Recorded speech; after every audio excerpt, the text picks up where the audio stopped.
요가는 모두 다 하고 싶어 하시지만은 일단 우리가 보면은 인맥이라고 우리 아랫입술에서부터 요 아랫배 배꼽 아래 한 5cm 정도 단전 부위까지 쭉 이렇게 흘러가고 있는 경락이 있어요.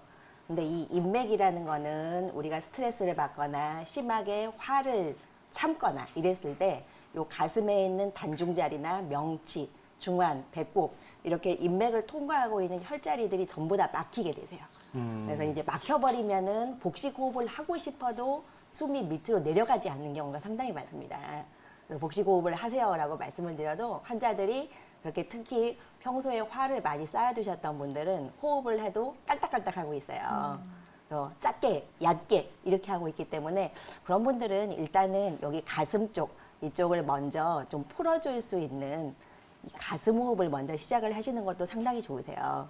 가슴 호흡은 코로 들이쉬고 입 벌리면서 이렇게 내쉬는 호흡인데 일단은 요거부터 먼저 시작을 해주시는 거를 저는 추천을 많이 하고 있습니다. 이제 그런 뭐 구호흡이라 그러죠. 코로 호흡을 못하고 뭐 축농증이나 비염이나 코골이 이런 게 너무 심해가지고 코로 숨을 들이쉬지를 못하는 사람들은 또 입으로 숨을 들이쉬는 경우가 상당히 많으실 거예요. 근데 이제 아무래도 그렇다 보면은 코가 어느 정도는 우리 몸에서 좀 촉촉하게 가습기 역할도 해주고 노폐물도 어느 정도 걸러주는 그런 중요한 역할들을 사실 하고 있는데 입으로 해버리면 그런 역할들을 전혀 할 수가 없어요. 특히 요즘과 같이 이렇게 미세먼지가 아주 한반도를 뒤덮고 있는 이런 시기에는 네. 이렇게 호흡 자체가 정말로 우리 몸에 큰 영향을 미칠 수밖에 없는데 그래서 구호흡이 정말 또 안 좋은 것 중 하나가 이게 구호흡을 하다 보면은 우리 몸에서 산소가 제대로 혈관으로 들어가지를 못해가지고 특히 뇌 쪽 이쪽으로까지 산소 공급이 잘 못 되는 경우가 상당히 많아요. 그래서 어린애들 같은 경우에는 그렇게 구호흡을 하는 애들이 보면은 나중에 좀 학습 능력이 좀 떨어진다던가 또 뭐 성장에 조금 장애가 생긴다던가 또 나중에는 얼굴이 아데노이드형 얼굴이라 그러죠. 이제 위아래로만 길어지고 이빨, 요 치열도 고르지를 못하고 또 어느 정도 턱이 삐뚤어진다던가 이런 여러 가지 문제들이 생길 수 있기 때문에 어느 정도는 그게 구호흡을 하지 않고 코로 호흡할 수 있도록 좀 어릴 때부터 잘 잡아주는 것이 정말 중요하세요. 구호흡을 할 수밖에 없는 이유 중 하나가 뭐 축농증, 비염, 뭐 이런 코의 어떤 염증이라던가 그런 부분들 뿐만이 아니고 코의 구조, 구강 구조에 의해서도 사실은 코로 호흡을 하지 힘든 경우가 상당히 많으세요. 그래서 코 저쪽에 그 구강 내 쪽에 있는 부분이 상당히 너무 좀 막혀 있다던가 이런 부분들 구조적인 문제들도 상당히 많은데 그런 구조적인 문제들은 우리가 보면은 뭐 코를 어떻게 한다기보다는 이게 우리가 구강 턱관절 균형 장치라던가 이렇게 구강 구조 어떤 이런 부분들을 어느 정도 조절을 해주면은 상당히 그런 코골이나 뭐 비염이나 코가 막히는 부분들 이런 부분들이 전반적으로 개선되는 것들을 상당히 많이 볼 수 있어요. 그래서 정말 내가 숨을 코로 못 쉰다 이런 사람들은 정말 좀 어떤 부분이 내가 정말로 문제인가 이것을 좀 잘 알기 위해서는 좀 한의원에 가셔서 자세하게 상담을 받으시고 내가 어떤 부분이 문제인지 구조의 문제인지 아니면은 어떤 비염이나 축농증과 같은 그런 염증의 문제인지 또 어떤 다른 부분이 문제가 있는지 그걸로 자세하게 좀 진찰을 받으시고 치료를 받으시는 게 중요하세요. 근데 이제 우리가 쭉 해보면은 실질적으로 체험을 해보면은 우리 몸이 기본적으로 아래쪽이 실하고 단단하고 위쪽이 허하고 가벼우면은 상허 하실이 됐을 때 호흡이 제대로 일어날 수가 있습니다. 또 수승화강이 됐을 때 호흡이 제대로 일어날 수가 있으세요. 수승화강이라고 그러면은 아래쪽이 따뜻하고 위쪽은 시원해야 된다. 아래쪽 하체는 탄탄하고 위쪽은 가벼워야 된다. 그게 기본 호흡이 될 수 있는 기본 몸 상태라고 보시면 되세요. 근데 우리가 일반적으로 현대인들이 맨날 스트레스 받지. 밤에도 빨리 안 자지. 맨날 야식 먹지. 식습관도 안 좋지. 이러다 보면은 기운이 위로만 뜨는 경우 그런 경우가 상당히 많고 스트레스성으로 뇌 쪽, 머리 쪽으로만 열이 많이 쌓이고 스트레스성으로 가슴과 머리 쪽으로 화만 쌓이고 이런 경우가 많기 때문에 호흡이 제대로 안 되시는 거예요. 그래서 호흡이 정말로 제대로 되시기 위해서는 일단은 하단전 강화가 가장 우선 중에 우선이세요. 그래서 아까 우리 김남식 원장님이 말씀해 주셨듯이 코어 근육 강화들 아랫배 단전을 강화시켜주는 운동을 반드시 병행을 하시면서 호흡을 할 때는 일단은 가슴, 인맥이 막힌 사람들은 가슴 호흡, 그 다음에는 쭉 풀리면서 복식 호흡, 이렇게 서서히 넘어가시는 게 몸에 가장 좋으십니다. 윤민아 원장님, 이분의 증상에 대해서 어떻게 생각하시나요? 예, 우리 시청자분이 이렇게 위무력증으로 상당히 고생을 많이 하고 계시네요. 근데 이제 우리의 위라는 거는 어떤 역할을 하는지 한번 살펴보자고 하면은, 위라고 하면 우리 식도에서 음식물이 쭉 내려온 것을 위 내부에서 이거를 연동 운동을 통해서 또 수축 운동을 통해서 잘게 부수고, 또 일부는 또 소화 작용도 조금 있어요. 그렇게 해준 다음에 나중에 요 밑으로 12지장 쪽으로 쭉 내려줄 수 있는 그런 역할을 하는 것이 바로 우리의 위죠. 그래서 그만큼 우리 소화와 흡수에 있어서 아주 중요한 역할을 하고 있는 것이 바로 위인데, 근데 이제 이 위 무력증이라고 하면은 이러한 위에 상당히 연동 운동, 또 위 근육의 수축력 이런 부분들에 상당히 문제가 생겨가지고 이게 제대로 일어나지 않는 경우에 정상적인 이러한 운동이 일어나지 않아서 그 소화가 아주 지연이, 그 시간이 아주 길게 지연이 되는 그런 상태를 말합니다. 네, 위무력증이란 위 근육의 수축력이 약해지고 연동 운동에 장애가 발생한 증상이다라고 설명을 해주셨는데요. 그렇다면 원장님, 이렇게 위무력증을 발생시키는데 영향을 줄 수 있는 원인들 어떤 것들이 있을까요? 예, 이렇게 위무력증을 발생시킬 수 있는 원인에도 여러 가지가 있는데요. 일단은 체질적인 문제가 상당히 크실 수 있으세요. 그래서 대표적으로 우리가 소음인들은 기본적으로 비기능이 상당히 약하다. 이건 많이 알고 계실 거예요. 타고난 체질 자체가 위장에 어느 정도 기능이 약하고 또 이쪽이 차고 이런 경우에는 아무래도 이러한 위무력증이 상당히 많이 발생하기 쉽고요. 또 사실은 소양인이나 태음인 같은 경우에도 식체 비만이다 해서 뭔가 막힌 것 같고 더부룩하다 이런 증상들을 많이 호소를 해가지고 그 부분에 대해서는 체질을 개선해주는 한약을 써야지 어느 정도 치료가 잘 되는 경우가 상당히 많습니다. 또 하나의 원인은 우리가 또 불규칙한 식습관도 상당히 큰 원인이세요.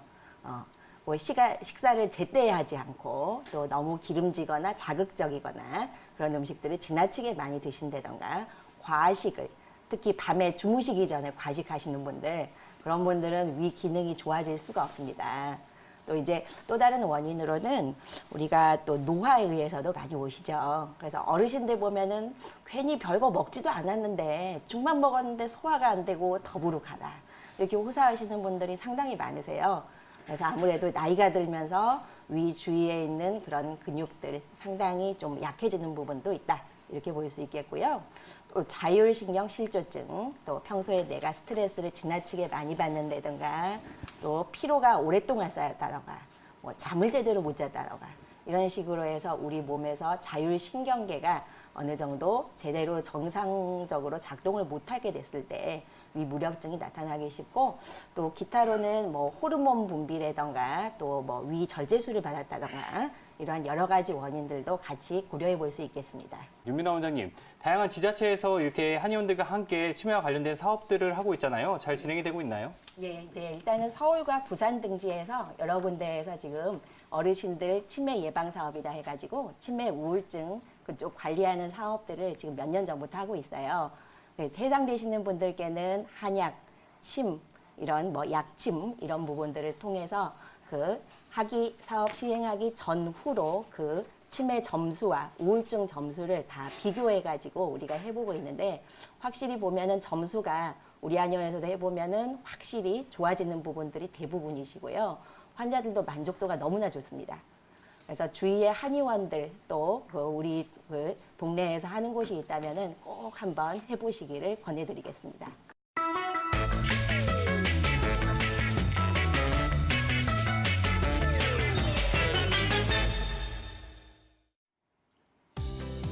예, 안녕하십니까. 건강 꿀팁을 준비한 한의사 윤미나입니다. 오늘은 우리가 지금 현재 우리가 100세, 120세 시대를 이미 맞이해서 살아가고 있는데, 이렇게 오래 살면 뭐합니까? 만약에 내가 치매가 걸린다고 그러면은 그건 정말 고통이고 지옥일 수밖에 없겠죠? 그래서 우리 어르신들이 특히 요즘에 관심이 있어하는 치매를 내가 어떻게 하면 잘 예방을 할 수 있을 것인가, 이거에 대해서 오늘 준비를 해왔습니다. 그래서 우리가 보면은 나이가 들면 누구나 건망증이 생기실 수밖에 없어요. 근데 이제 어느 정도 노화로 인한 건망증보다도 조금 더 심한 상태를 경도인지장애다 이렇게 말씀을 드리고, 경도인지장애는 그 치매와 건망증 그 중간 단계라고 보시면 되세요. 근데 경도인지장애를 방치를 하게 되면 나중에 치매로 진행이 될 수 있기 때문에 빨리 치료를 하는 게 정말로 중요한데요. 경도인지장애는 일단은 어떤 증상들이 많이 나타나냐면은 언어 능력이 떨어집니다. 그래서 평소에 내가 어떤 말을 해서인지 기억 자체를 하지를 못하고 이해를 못해요. 말을 들어도. 그다음에 공간에 대해서 감각이 떨어져가지고 내가 원래 다니던 길임에도 불구하고 길을 잃어버려요. 또 내가 판단력이 떨어집니다. 그래서 어떤 낯선 상황이 되면은 내가 어떻게 해야 될지 몸둘 바를 모르는 그런 부분들이 보이시게 되고, 또 물건값을 계산을 못해요. 물건값 계산도 잘 못하게 되는 이러한 여러 가지 증상들이 일단은 치매 전 단계인 경도인지장애 단계에서 나타나는 증상이라고 보시면 되세요. 근데 거기에서 이제 치매로 발전이 되게 되면은 치매는 가장 흔한 치매의 유형이 알츠하이머성 치매, 그 다음이 혈관성 치매예요. 그래서 그 사진을 보시면은 아시겠지만은 알츠하이머성 치매는 건강한 뇌에 비해서 뇌가 전반적으로 다 위축이 됩니다. 그리고 혈관성 치매는 뇌출혈이라던가 뇌경색 등 여러 가지 뇌혈관성 질환 때문에 치매가 발생하는 그런 거라고 보시면 되고요. 그래서 이렇게 돼서 치매로 만약에 진행이 됐다. 그럼 치매도 초기, 중기, 말기 이렇게 세 가지로 나눠서 볼 수가 있어요. 그래서 초기 증상을 한번 살펴보면은 우리가 일상생활과 관련되어 있는 여러 가지 부분들이 다 내가 기억을 인지를 하지 못합니다. 오늘이 몇 월 며칠인지 몇 년인지 심지어 또 내가 지금 어디에 있는 건지 그것조차 인지를 못하고 계절이 지금 가을인지 겨울인지 여름인지 전혀 모르세요. 그다음에 초기에서 중기로 만약에 넘어갔다. 중기가 되면은 최근에 어떤 일이 있었는지, 내가 아침을 먹었는지, 어제 무슨 일이 있었는지 전혀 기억 자체를 못하고 옛날 일은 조금 기억을 하시는 부분이 있어요.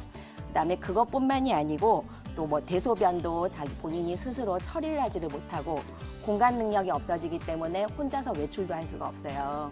또 어떤 부분이 있으시냐면은 감정 기복이, 원래 얌전했던 사람인데 지나치게 화를 많이 낸다던가, 원래 다혈질이고 아주 그랬던 분이 우울해져서 조용해진다던가 이런 여러 가지 부분들이 생길 수가 있고, 망상, 강박, 불안 여러 가지 정신적인 부분들에도 문제가 올 수 있습니다.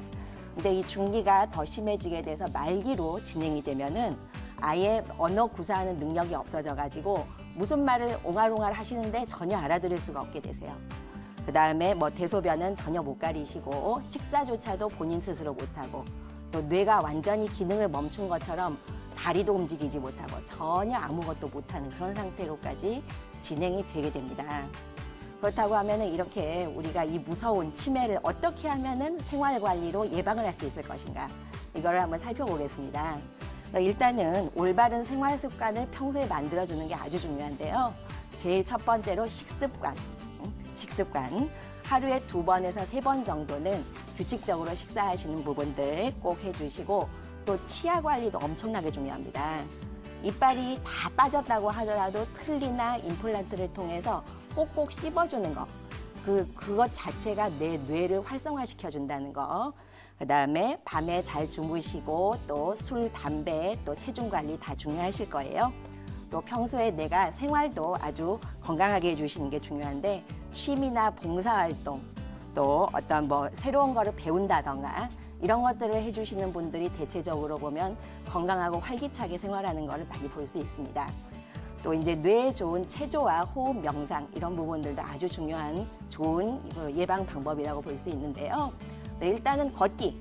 하루에 최소한 30-40분 이상씩 걷는 거 열심히 해주시고, 걸으실 때는 다른 생각하고 걷지 말고 내 몸에 집중하면서 걸으시면은 뇌가 내 신체를 인지를 하기 때문에 뇌 활성화에 아주 도움이 되세요. 그다음에 아까 우리가 말했던 호흡들, 또 명상하는 것들, 이런 것들도 뇌를 아주 활성화시켜주고 뇌파를 안정시키기 때문에 치매 예방에 아주 좋습니다.